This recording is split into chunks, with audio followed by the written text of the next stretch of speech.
તક આપી છે. હું આ પાલનપુર શહેરમાંથી હમણાં પસાર થયો તો અહીંયા થોડે જ દૂર એક બનાસ કમલમ મને જોવા મળ્યું. જોયું ને બધાએ? બનાસ કમલમ જોયું ને બધાએ? આ બનાસ કમલમ 7 સ્ટાર હોટલ કરતા પણ ખૂબ વિશાળ અને મજબૂત સુવિધાઓ વાળું બનેલું છે. ત્યારે આ ભારતીય જનતા પાર્ટીના નેતાઓએ, એમના ધારાસભ્ય, એમના સાંસદોએ તમામ જિલ્લામાં આવા 7 સ્ટાર ટાઈપના બનાસ કમલમની જેમ જ કમલમો બનાવ્યા છે. સાથીઓ, આ કોઈના દૂધના પૈસાનું કમલમ નથી, કોઈના ખેતીના પાકના પૈસાનું કમલમ નથી, કોઈના પગારના પૈસાનું કમલમ નથી. આ તમારા ટેક્સના પૈસાના ભ્રષ્ટાચારનું કમલમ છે. એ લોકોના મોટા મોટા કમલમો બની ગયા, એમના નેતાઓના બંગલાઓ બની ગયા, અને આપણા અત્યાર સુધી આંગણવાડીઓ નથી બની, આપણી અત્યાર સુધી શાળાઓ નથી બની, આપણી શાળાઓમાં અત્યાર સુધી માસ્તરો નથી આવ્યા, દવાખાનાઓમાં હજુ ડોક્ટરો નથી આવ્યા. ત્યારે આ 30 વર્ષની આ ભારતીય જનતા પાર્ટીની સરકારને આપણે બધાએ સાથે મળીને આવનારા દિવસોમાં આ ભાજપની સરકારને જાકારો આપવાનું કામ કરવાનું છે. શરૂઆત અમે સૌરાષ્ટ્રના વિસાવદર હોય કે આદિવાસી વિસ્તારના અમારા ડેડિયાપાડાનો વિસ્તાર હોય, શરૂઆત અમે ત્યાં કરી દીધી છે. ત્યાંનો માહોલ, ત્યાંની સભાઓ, ત્યાંના લોકોની તમન્ના, ત્યાંના લોકોની અપેક્ષાઓ તમે જોઈ હશે. ત્યારે આજે તમને એ જ વિનંતી કરવા માટે આવ્યા છે કે આ ધરતી પણ ક્રાંતિકારીઓની ધરતી છે. મારી સામે બેઠેલા વડીલો, યુવાનો, માતા બહેનોને હું વિનંતી કરવા માટે આવ્યો છું. અમે તમને નેતૃત્વ પૂરું પાડવા માટે આવ્યા છે. આમ આદમી પાર્ટી તમને હાકલ કરવા માટે આવી છે. આ ભારતીય જનતા પાર્ટીની સરકારને આવનારા 2027ની વિધાનસભામાં જાકારો આપવા માટે, આવનારી તાલુકા જિલ્લા પંચાયતોમાં જાકારો આપવા માટે હવે તમારે તૈયાર થઈ જવાનું છે. તૈયાર છો બધા? હવે બધાએ તૈયાર થઈ જવાનું છે. અમે આ બજારમાં ઊભા હતા, એક ચાની દુકાને અમે બેઠા, તમારા જેવા 2 વડીલો હતા. મને લાગ્યું આ ખેડૂતો હશે, અને પૂછ્યું, ભાઈ ખેડૂત છો? એમણે કીધું, હા અમે ખેડૂત છીએ. મેં કીધું, તમને સિંચાઈનું પાણી મળે છે? એમણે કીધું, નથી મળતું. તમારા વિસ્તારમાં કયા કયા ડેમો આવેલા છે? એમણે મને કીધું, દાંતીવાડાનો એક ડેમ છે અને સુપીનો એક ડેમ છે. સિપોઈનો એક ડેમ છે, સીપુ ડેમ. હા. ત્યારે એમણે કીધું કે દાંતીવાડા ડેમ અને સિપોઈનો ડેમ લગભગ 8 થી 10 કિલોમીટર છે. દાંતીવાડા ડેમનું પાણી આજુબાજુના લોકોને મળે છે અને બીજું નદીઓની મારફતે વહી જાય છે. જ્યારે સિપોઈ ડેમમાં પાણી સંગ્રહ થતો નથી અને સિપોઈ ડેમની આજુબાજુના લોકોને આજ દિન સુધી સિંચાઈનું પાણી નથી મળતું. સરકાર ધારે ટેકનોલોજી છે, એટલા બધા સાધન સામગ્રી છે, બધા જ લોકોને, પાલનપુરના તમામ લોકોને સિંચાઈનું પાણી મળી શકે છે. પણ આ ભારતીય જનતા પાર્ટીના પદાધિકારીઓની દાનત નથી. એટલા માટે દાંતીવાડા ડેમનું પાણી સિપોઈ ડેમમાં નાખવામાં નથી આવતું, દાંતીવાડા ડેમનું પાણી રોકવામાં નથી આવતું, અને સિપોઈ ડેમના વિસ્તારના કમાન્ડ વિસ્તારમાં આવતા ખેડૂતોને પાણી નથી મળતું. સાથીઓ, આ મંચ પરથી તમને અમે કહેવા માંગીએ છીએ, ખાતરી આપીએ છીએ, આવનારા દિવસોમાં 2027માં આમ આદમી પાર્ટીની સરકાર ગુજરાતમાં આવશે. સિપોઈ ડેમના પાણી તમામ વિસ્તારોના ખેડૂતને પહોંચાડવામાં આવશે. અમે આ વિસ્તારમાંથી આ સભામાં આવવા માટે નીકળ્યા. અમારા રમેશભાઈ પટેલ, જયદીપભાઈ ચૌહાણ, અમારા શર્માજી, બધાના ફોન પર ફોન આવે. બિપિનભાઈ કહે કે તમે જલ્દી આવો, લોકો આવીને રાહ જુએ છે. અહીંયા વચ્ચે એક સર્કલ છે, એ સર્કલનું નામ એક નાનું બોર્ડમાં લખેલું હતું, ઓરોવા સર્કલ. જોયું કે એરોવા સર્કલ? એરોવા સર્કલ. અમારી બધાની ગાડીઓ ત્યાં 15 મિનિટ સુધી ખોળવાઈ ગઈ. હવે આજે રવિવાર છે, દુકાનો બંધ છે, કંપનીઓ બંધ છે, બધાની રજાઓ છે, કોલેજ બંધ છે, શાળાઓ બંધ છે, અને રવિવારના દિવસે અમારા લોકોની ત્યાં 10-10 મિનિટ, 15-15 મિનિટ ગાડીઓ ટ્રાફિકમાં ફસાઈ જતી હોય તો આ વિસ્તારની જનતાનો શું હાલત થતી હશે?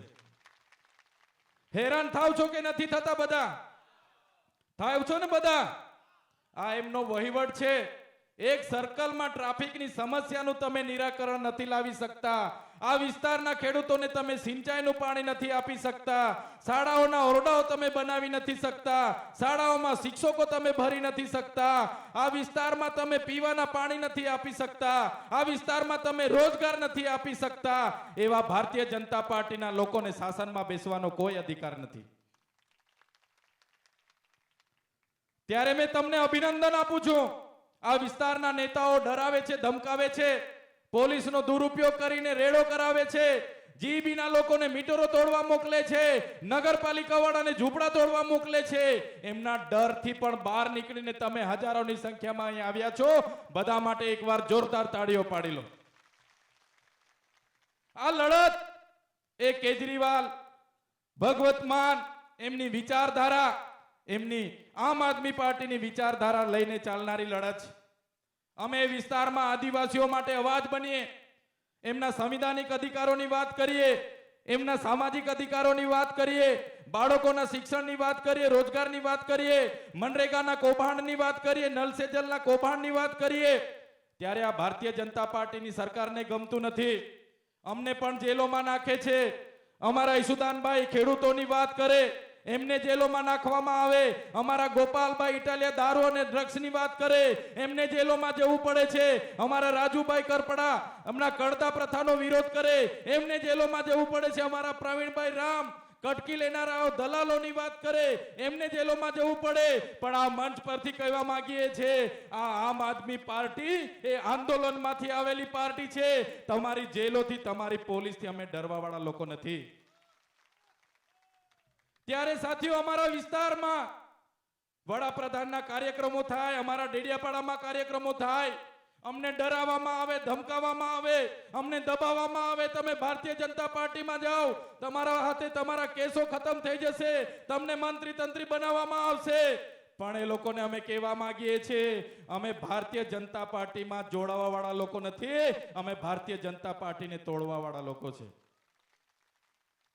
ત્યારે જેલોમાં નાખી દે, એમના સાંસદો, એમના મંત્રીઓ એવું જણાવે કે આમનો હવે ખતમ થઈ ગયો, આ લોકો હવે આમ આદમી પાર્ટીનું નામ નેસ થઈ જશે. તમે એક ચૈતર વસાવાને જેલમાં નાખશો, તમે એક ગોપાલભાઈને જેલમાં નાખશો, તમે એક ઈસુદાનભાઈને જેલમાં નાખશો, તમે એક મનોજભાઈને જેલમાં નાખશો. આજે લાખો ઈસુદાનભાઈ, આજે લાખો ગોપાલભાઈ, આજે લાખો ચૈતર વસાવા પેદા થઈ ગયા છે. અમે તમારાથી ડરવાના નથી. અમે તમારી જેલોથી ડરવાના નથી. આજે પોલીસ અધિકારીઓ અહીંયા વ્યવસ્થામાં છે, એમના માટે એકવાર જોરદાર તાળીઓ પાડી લો. પણ હું એવા પોલીસ અધિકારીઓને ચોક્કસ આ મંચ પરથી કહીશ, જે પોલીસ અધિકારીઓ સંવિધાનના શપથ લઈને સુરક્ષા પૂરી પાડવાની જગ્યાએ, સલામતી પૂરી પાડવાની જગ્યાએ, શાંતિ પૂરી પાડવાની જગ્યાએ અમારા ગુજરાતના યુવાનોને ડરાવવાનું કામ કરે છે, અમારા ખેડૂતો પર લાઠીચાર્જ કરે છે, અમારા મહિલાઓ પર ખોટા કેસ કરે છે, એ પોલીસ અધિકારીઓને પણ આવનારા દિવસોમાં અમે હિસાબ કિતાબ કરીશું. તમે બોટાદને, તમે હળદવમાં જોયું હશે, આખા ગુજરાતના લોકોએ જોયું. પોલીસે એમના ગૃહમંત્રીના કહેવા પ્રમાણે બોટાદના ખેડૂતો પર લાઠીચાર્જ કર્યા, દરવાજા તોડી તોડીને મા બેટીઓ પર લાઠીચાર્જ કર્યા, મા બહેનની ગાળો બોલી. જે હળવદમાં અત્યાચાર થયો છે, જે આજે પણ ખેડૂતો જેલમાં છે, અમારા કિસાન નેતા રાજુ કરપડા, અમારા કિસાન નેતા પ્રવીણભાઈ રામ જેલમાં છે. ત્યારે હળવદના ખેડૂતોને કહેવા માંગીએ છીએ, ખેડૂતો સાથે આમ આદમી પાર્ટી ઊભી છે. કોઈએ કોઈના પોલીસથી, કોઈના બાપથી ડરવાની નથી. આવનારા દિવસોમાં જરૂર પડશે તો ગાંધીનગરના વિધાનસભાના પણ ઘેરાવા થવાના છે. ત્યારે સાથીઓ, આ ભારતીય જનતા પાર્ટી એક ડરના માધ્યમથી, પોલીસના માધ્યમથી આપણા પર રાજ કરી રહી છે. એ ભારતીય જનતા પાર્ટીના નેતાઓને કેમ છું, જો તમારા પર તાકાત હોય, જો તમારા પર પાણી હોય, તો જેટલા પણ સરકારી કાર્યક્રમો થાય છે, એ કાર્યક્રમમાં પોલીસનો સહારો લેવાનું બંધ કરો, એ કાર્યક્રમમાં અધિકારીનો સહારો લેવાનું બંધ કરો. આ જનતાને વચ્ચે જાઓ. આ જનતા ભાજપના નેતાઓને દોડાવીને નહીં મારશે તો આ ચૈતર વસાવા બીજા કોઈ ના. આવનારા દિવસોમાં એવા હશે કે આ ભારતીય જનતા પાર્ટીના પોલીસ વગર ગામમાં ઘૂસવા દેવામાં નહીં આવે, એટલો મોટો આક્રોશ જનતામાં છે. પોલીસના લીધે જનતા ડરે છે. ત્યારે સાથીઓ, આ ડર, આ ભય અને આ ભ્રષ્ટાચાર સામેની આ લડત અમે એટલે દૂરથી આજે તમારી વચ્ચે એટલા માટે ઉપસ્થિત થયા છે. આ લોકો સત્તામાં આવે છે એટલે એમને પેટનું પાણી નથી હલતું. આવનારા દિવસોમાં આમ આદમી પાર્ટીમાં હજારોની સંખ્યામાં જોડાઓ. આમ આદમી પાર્ટીમાં યુવાઓ, વડીલો, મહિલાઓ આવો. તાલુકા પંચાયત હશે, જિલ્લા પંચાયત હશે, નગરપાલિકાઓ હશે, આવનારી વિધાનસભા હશે. તમે બધા આહવાન કરો, લડો, જીતો, સત્તામાં આવો. એ દિવસે જ આપણા લોકોના કામો થવાના છે. બાકી ભારતીય જનતા પાર્ટીની શાસનમાં કામ નથી થવાનું. ત્યારે એ વાત કરવા માટે આજે તમારી વચ્ચે આવ્યા છે. આપણે શિક્ષણની વાત કરીએ છીએ, આ લોકો મંદિર મસ્જિદની વાત કરે છે. આપણે રોજગારની વાત કરીએ છીએ, આ લોકો હિન્દુ મુસ્લિમની વાત કરે છે. આપણે આરોગ્યની વાત કરીએ, આ લોકો ભારત પાકિસ્તાનની વાત કરે છે. અને આપણે ખેડૂતોની વાત કરીએ, દેશના વડાપ્રધાન આત્મનિર્ભર બનવાની વાત કરે છે. ત્યારે આમના શાસનમાં આજે એમની નીતિઓ એ પ્રકારની છે કે ખેડૂત દિવસે ને દિવસે ગરીબ બનતો જાય છે. ઉદ્યોગપતિઓની લાખો કરોડની યોજનાઓ, લાખો કરોડની લોનો પાસ થાય છે અને અમારા ખેડૂતોને આત્મહત્યા કરવું પડે છે. ત્યારે સાથીઓ, અમે એટલું કહીએ છીએ, આ ભારતીય જનતા પાર્ટીની સરકાર એ ખેડૂતોની સરકાર નથી, એ આદિવાસી દલિતોની સરકાર નથી, એ પીછડ વંચિતોની સરકાર નથી. આ ભારતીય જનતા પાર્ટીની સરકાર એ એમના ઉદ્યોગપતિઓની સરકાર છે. આવનારા દિવસોમાં આપણે હાકલ કરીને એમને સત્તામાંથી દૂર કરવું પડશે. સાથીઓ, દેશની આઝાદીમાં આપણા ખેડૂતોના દીકરાઓએ શહીદી વહોરી. આજે દેશનું રક્ષણ આપણા ખેડૂતના દીકરાઓ કરે છે. આજે એમના નેતાઓના દીકરાઓ સારી સારી જગ્યા પર પ્રમોશનો લઈને બેઠા છે. ત્યારે આ દેશ એ ખેડૂતોનો દેશ છે, કૃષિ પ્રધાન દેશ છે. ત્યારે જ આપણે આપણા દેશને ભારત મેરા મહાન કહીએ છીએ. ત્યારે તમને બધાને હું વિનંતી કરું છું, આમ આદમી પાર્ટીના તમામ નેતાઓ તમે જોઈ લો, આજે લડે છે, જજમે છે. ગુજરાતના યુવા માટે લડે છે, કિસાન માટે લડે છે, મહિલાઓ માટે લડે છે, તમામ વર્ગના લોકો માટે લડે છે, કર્મચારીઓ માટે લડે છે. ત્યારે અમે તમારો સહકારની અપેક્ષા લઈને આવ્યા છે. તમે બધા જ લોકોને અમે વિનંતી કરીએ છીએ કે આવનારા ભવિષ્યમાં જે પણ ચૂંટણીઓ આવવાની છે એના માટે તમે તૈયાર થઈ જાઓ. આમ આદમી પાર્ટીમાં આવનારા દિવસોમાં તમામ બેઠકો પર ચૂંટણી લડાવવાની છે. ત્યારે બધા લોકોને આહવાન અને વિનંતી કરવા માટે આવ્યા છે કે માહોલ જબરજસ્ત બનતો જાય છે. અંબાજીથી ઉમરગામ સુધીમાં આવનારી 2027માં ખૂબ મોટો ઉલેટફર થવાનો છે. ચોંકાવનારું રિઝલ્ટ આવવાનું છે. 2027માં આમ આદમી પાર્ટી પૂરા ગુજરાતમાં, એ ચાહે સૌરાષ્ટ્ર હોય, ઉત્તર ગુજરાત હોય, પૂરા ગુજરાતમાં સ્વીપ કરીને ગુજરાતમાં સરકાર બનાવવા જઈ રહી છે. તમે પણ આમ આદમી પાર્ટીના સૈનિક તરીકે લાગી જાઓ. એ જ વિનંતી સાથે આજના કાર્યક્રમનું આયોજન કરનારા તમામ લોકોનો હું ખૂબ ખૂબ આભાર માનું છું.